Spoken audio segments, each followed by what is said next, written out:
dans cette classe chez Vania, il y a Kunti, donc, qui est logopède, qui vient aider. Donc c'est l'équivalent d'1 heure par semaine dans la classe. Et donc elle fait exactement la même chose que Vania fait. D'abord voit où en est l'enfant et elle travaille avec le même cahier de suivi. Donc Kunti prend le cahier de Vania, enfin c'est leur cahier, quoi, puis elle vient colorier les petites cases, faire des petits points sur ce qu'elle a présenté. Mais Kunti fait des gestes étranges, mais qui sont quand même très intéressants.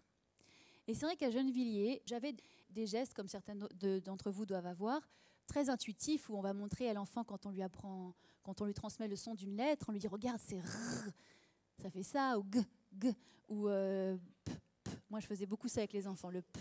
Quand on fait ça, on sent l'air sur la main, P, P. Ils aimaient beaucoup, ils retenaient. Et donc, ils retenaient le graphème. Dès qu'ils voyaient le P, ils faisaient P, P. Donc, mais bon, je ne suis pas allée au-delà, parce que je n'ai pas eu le temps, mais je pense que c'est intéressant que Kunti, si tu l'acceptes, tu puisses venir partager avec nous l'expérience que tu as sur les gestes de Borel Maisoni. Borel Maisoni qui était un peu la mère de l'orthophonie, en fait. C'est la première qui a créé un service d'orthophonie en France dans les années 1930. Donc quand nous présentons des phonèmes aux enfants, nous utilisons des gestes. Nous, on utilise ceux de Borel Maisoni. Et c'est vrai qu'il en existe d'autres. Et ce qui est vraiment, vraiment important, c'est la stabilité au sein de l'équipe pour que l'enfant soit toujours confronté au même geste d'une année à l'autre, qu'on se mette d'accord. Si toute l'équipe est d'accord, c'est l'important pour pouvoir vraiment qu'il y ait de la cohérence pour l'enfant. Et ces gestes, en fait, vont aider les enfants surtout à 3 niveaux. Donc, ils vont permettre une meilleure mémorisation de la correspondance graphème-phonème, parce que le geste va aider les enfants qui sont kinesthésiques à assimiler, puisqu'on va passer vraiment par le corps. Donc ceux qui ont besoin de ce biais-là pour assimiler des nouveaux concepts, ben, ça va les aider beaucoup. Ensuite, ça va aider au niveau articulatoire, puisque la plupart des gestes donnent en fait une indication sur la manière dont on articule le son. Et troisièmement, et c'est surtout pour ça aussi qu'on les utilise, ça va permettre aux enfants qui ont des difficultés de discrimination auditive de mieux percevoir la différence entre les sons, puisqu'ils auront un soutien du geste qui va différencier des sons qui sont proches. Et puisqu'on travaille avec beaucoup d'enfants dont la langue maternelle n'est pas le français, ben, cette difficulté est très présente. Donc c'est vraiment un soutien important. Au départ, ces gestes ont été conçus donc, pour soutenir des enfants qui avaient des difficultés d'apprentissage de la lecture, de l'écriture. Ensuite, c'est devenu une méthode à part entière d'apprentissage. Et maintenant, en primaire, dans beaucoup de manuels, on retrouve des gestes pour soutenir justement l'apprentissage des correspondances phonème-graphème. Alors, dans le cas de Borel Maisoni, donc certains signes vont soutenir l'articulation. Donc, par exemple, le signe, c'est celui-ci. Et donc, ça montre et ça accentue la projection des lèvres vers l'avant. C'est ce qui est nécessaire pour la production de ce phonème-là. Ou un autre exemple, R va montrer le lieu où ça résonne dans la gorge. Ou bien le L va montrer l'élévation de la langue vers le haut. Donc, le geste soutient l'articulation. Pour d'autres gestes, donc je disais, ça va plutôt donner une indication au niveau graphique. Si on prend l'exemple du I, voilà, c'est le doigt pointé vers le haut comme le I. Le S va montrer la forme du S. Bon, évidemment, je le ferai en miroir si j'ai les enfants en face de moi. Le M va montrer les 3 branches, je veux dire, de la lettre M. Et alors, d'autres signes vont donner un mot référent pour soutenir l'acquisition aussi de la correspondance. Donc, par exemple, le J, le doigt va pointer la joue, puisque le mot référent, ça va être la joue. Pour le N, là, ça montre le lieu où ça résonne, mais en plus, ça va donner... l'enfant va pouvoir se rappeler que c'est N comme nez. Alors, je peux tous les faire, comme ça je les montre, même s'ils sont disponibles, puisque, voilà, c'est ceux de Borel Maisoni. Alors, donc le A, la main s'ouvre toute grande comme la bouche, donc ça donne une indication au niveau articulatoire, A.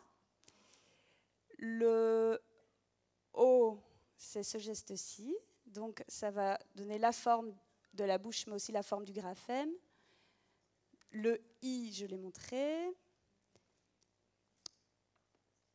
le U, c'est ce geste-là, la forme du graphème. Le E, c'est ce geste-ci. Il n'y a pas vraiment d'explication.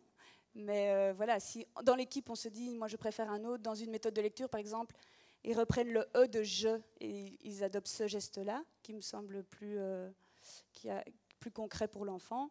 Il faut juste se mettre d'accord. Le et, c'est je mets mon accent. Là, je ne sais pas si ça aide vraiment les enfants et tout, mais de nouveau, il faut se mettre d'accord. Et Borel Maisoni, elle l'oppose au est, mais au est accent grave, puisqu'elle met l'accent en arrière. Tandis qu'ici, comme on utilise le digramme, on peut choisir aussi un autre geste. Voilà. Alors, le je l'avais montré, ça donne une indication graphique. Le je l'avais montré aussi. Le ça donne une idée de frottement, comme on l'entend aussi au niveau phonétique. Donc je dis souvent, c'est une feuille qui se pose, qui frotte sur la table. Je peux l'opposer au V. Alors le signe pour le V, c'est celui-ci. Donc de nouveau, c'est une indication graphique, mais qui se fait tout près de la gorge, parce que je choisis ces deux-là, je les oppose, puisque c'est ce qu'on appelle les phonèmes sourds sonores. Donc au niveau articulatoire, c'est exactement la même chose. Pour le F, les dents sont sur les lèvres, pour le V également. Et la seule distinction, c'est la vibration du larynx. Et donc ces gestes vont permettre justement de bien différencier ces phonèmes qui sont très très proches au niveau auditif. Alors le S, je l'avais montré. Le Z, c'est aussi une indication au niveau graphique. Z. Le P se fait comme ça. Et ça donne vraiment la caractéristique d'explosion de ce phonème-là. Alors, le B et les D, je les prends ensemble. Pour chacun de ces phonèmes-là, il y a une indication dans le geste, il y a un mot de référence. Donc le B, c'est bébé. On montre ce signe-là. Le D, la main vient dans le dos pour le dos. Et ce qui est intéressant aussi, c'est que ça va permettre à l'enfant de vivre dans le corps, ce dont on parlait tout à l'heure, de l'effet miroir, puisque ce sont deux graphèmes qui, en lecture en minuscule, sont parfois confondus. Alors le L, j'en avais parlé. Le T, alors c'est ce geste-ci, et ça donne aussi une petite indication sur le caractère court du phonème.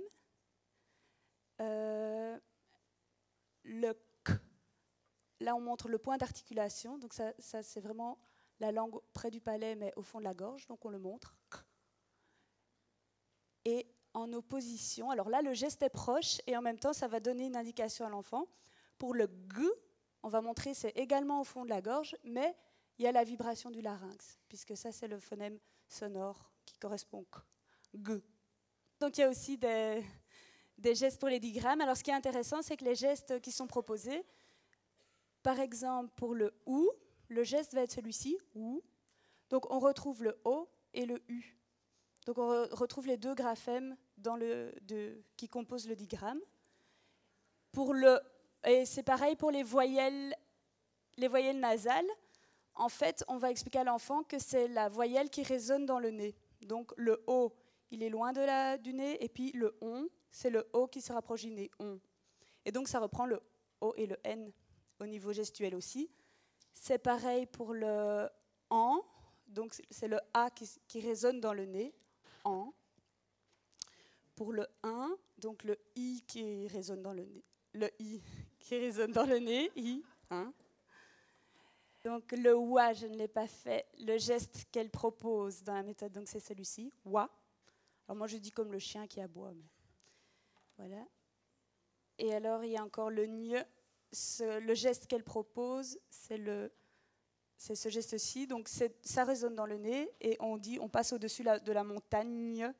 Donc il y a de nouveau un mot de référence. Je pense que je les ai tous dit.